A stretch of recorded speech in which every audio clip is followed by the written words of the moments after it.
call Richard Prosser. Thank you, Mr. Speaker. Mr. Speaker, I'm disappointed. I'm disappointed, Mr. Speaker, because at the outset of this process, I really wanted to be able to support this bill. I really did. I genuinely did. And we've got to the end of it, and I can't. And my colleague, Mr. Browning, put his finger on the reason and put it on quite succinctly as to why. And it comes down to whether or not this is actually additional money. And it turns out it's not. Now, if it was, if we were talking another $100 million of extra money on top of what we currently spend on border protection, we'd be all in favour of it. And I asked several times through the course of the stages of this debate, Mr. Speaker, for a straight-out confirmation, or otherwise, from the ministers involved as to whether or not this was additional funding, and didn't get a yes. We got some fudge and some smoke and some mirrors, and a lot of indication that actually all we are doing is shifting the funding stream from one place to another. Now, on the face of it, yes, it's about fairness. We agree it's all about fairness, and it's fair that those who pose the risk should pay for the risk. Don't actually have an issue with incoming passengers paying a biosecurity levy, if that's what it was, or tax. Call it what you want. Call it what you want. And you know what? I don't believe that Joe Public International Traveller would care all that much about paying 16 New Zealand dollars to come here either. I don't think they would notice. Frankly, on top of several thousand money units from wherever you're coming from in the world to buy a ticket to come to New Zealand, which is as far away from anywhere as you can get, another $16 is neither here nor there. It's embedded in the ticket and they won't notice. So that itself is not the issue. The issue is, was that $16 that was going to conglomerate and become $100 million going to be extra money for biosecurity or not? And we've heard that, okay, Kiwifruit, Vine Health, Hort New Zealand, the dairy companies, all these companies are fully in favour of it. And I don't blame them. Because I think they are supporting this because they believe they are getting another $100 million of extra funding. And actually they're not. Actually all they're getting is some travellers paying what they used to pay to tax. Now that in itself may be enough of an enticement for them to support this. They might think, well, okay, here's $100 million or whatever it is that the country spends on biosecurity coming out of the traveller's pocket, not out of my pocket as a primary sector business person. That might be enough to make them happy. But actually I think that they're excited about this because they think, wow, all of a sudden we're going to get the extra funding for biosecurity that we've needed and wanted for a long time.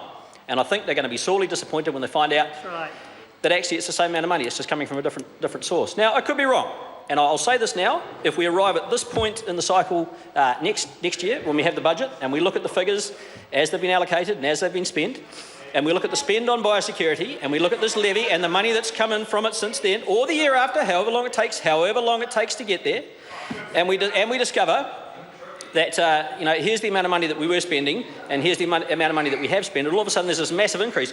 I will eat a big slice of humble pie. But I don't think I'm going to be eating that slice of humble pie because I don't think we're going to find... Oh, here we go, Mr Bennett, it must be getting late, it's approaching the witching hour and the bats are out in the belfry.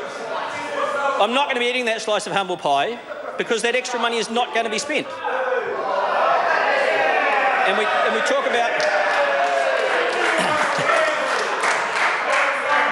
And the Minister talked about New Zealand First getting in behind the regions. Well, we are in behind the regions, and part of us being in behind the regions is me standing here explaining to the regions that actually this thing that you're being sold as a big increase, as a big, massive new pot of money, is not that at all.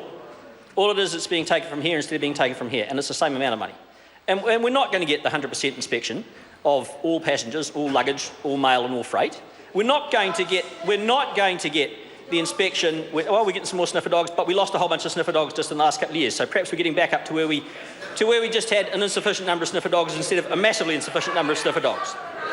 We're not going to get all our shipping containers inspected. And arguably you could say that the number of shipping containers and freight coming into the country provide a far greater biosecurity risk than passengers coming in on cruise ships and aeroplanes. But as it stands, about 1 in 4 shipping containers gets inspected, and after this levy is imposed, about 1 in 4 shipping containers will get inspected. So those risks will carry on coming in. They will carry on coming in. There's the issue of urgency, which has meant that we haven't been able to delve into this matter as closely as we've needed to. There'll be a process of consultation from here on in, and we will design this levy, and that'll be all well and good.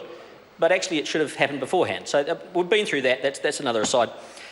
The outgoing levy, I mean, again, this comes back to the issue as to whether this is new money or whether it's just a different source. When the Minister of Customs says that it's going to support customs activities for people leaving the country, well, that's fine, but she also talks about cost recovery. So there's some money that has been coming out of general taxation to run the customs service so that you can walk out through the border and get your passport stamped or have the machine read it, and now you're going to be paying $6 for that.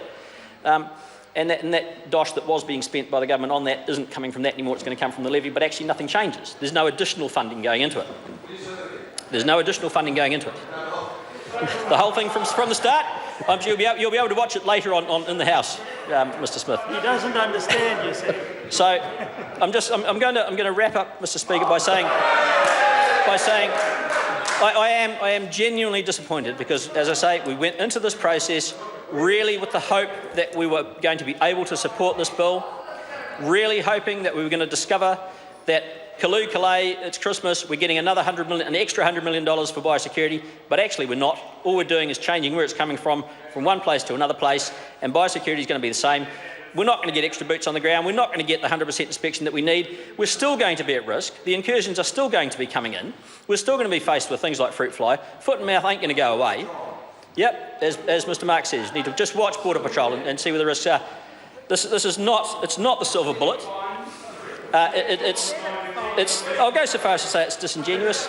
If the minister had come out, if any of the ministers had come out and said, yes, we absolutely guarantee this is $100 million of extra money, not just money coming from one place instead of another place, we'd have been able to support it. But it's not, it's smoke and mirrors, and Mr. Speaker, we cannot support this bill.